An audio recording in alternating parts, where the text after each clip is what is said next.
Vasco da Gama, vers 1460 24 décembre 1524, fut un navigateur portugais dont les voyages inaugurèrent la route maritime entre l'Europe et l'Inde. Il transforma le commerce mondial et plaça le Portugal au centre d'un vaste empire commercial. Ce document retrace, en résumé, sa vie, ses œuvres et son héritage. Origine et formation. Né à Sines, au Portugal, dans une famille noble, Vasco da Gama fut formé dans les arts de la guerre et de la navigation. Le Portugal du XVe siècle était déjà tourné vers la mer.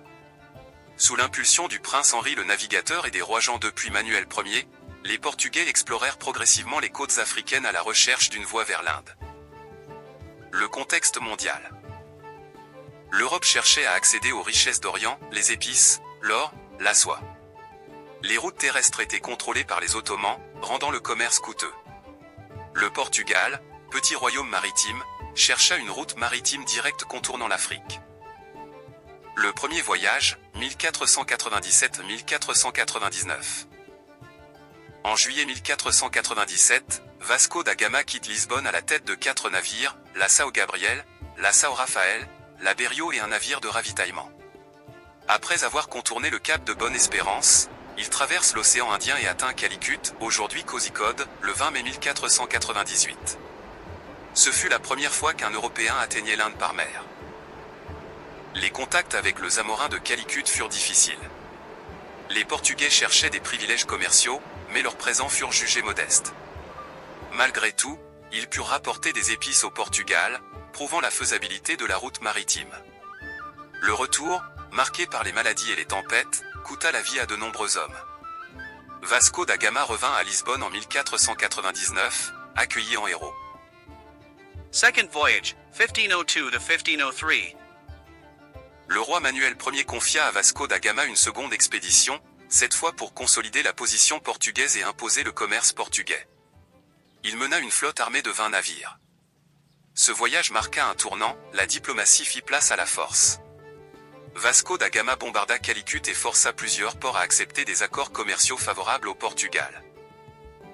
Cette stratégie brutale permit l'établissement de comptoirs et de forteresses le long des côtes africaines et indiennes. Le Portugal devint une puissance maritime dominante dans l'océan Indien. L'administration coloniale et le troisième voyage. En 1524, Vasco da Gama fut nommé vice-roi des Indes portugaises.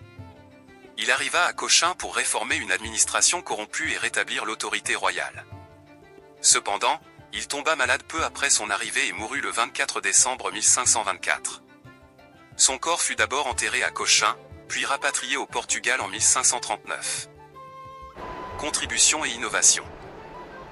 Les voyages de Vasco da Gama apportèrent une connaissance nouvelle des mers. Les Portugais comprirent le rôle des vents et des courants, en particulier le système des moussons de l'océan Indien.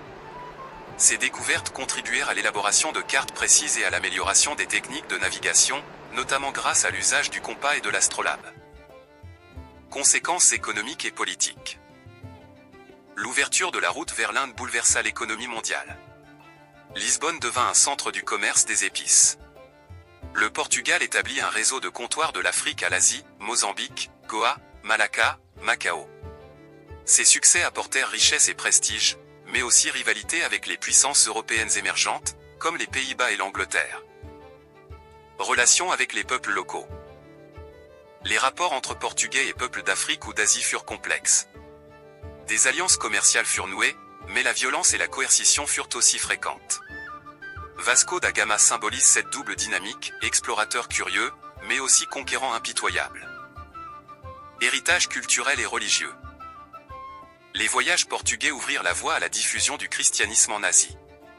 Des missionnaires, notamment les jésuites, s'installèrent dans les régions découvertes. Les échanges culturels se multiplièrent, produits, idées et technologies circulaient désormais entre l'Europe, l'Afrique et l'Asie. Interprétation moderne. Les historiens contemporains portent un regard nuancé sur Vasco da Gama. S'il fut un pionnier de la navigation mondiale, il participa aussi à un système d'expansion violente et coloniale. Son héritage doit être compris comme celui d'une époque de grande découverte, mais aussi d'exploitation. Mémoire et commémoration. Au Portugal, Vasco da Gama demeure une figure emblématique. De nombreuses villes portent son nom. Des monuments, comme la tour de Belém à Lisbonne, rappelle l'ère des découvertes.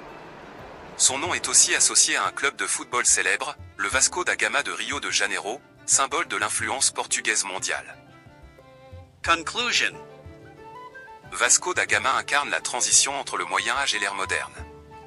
Ses voyages ont relié les continents et transformé la géographie économique du monde.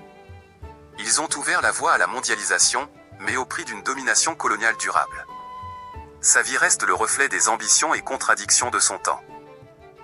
Chronologie sommaire. 1460, naissance à Sine.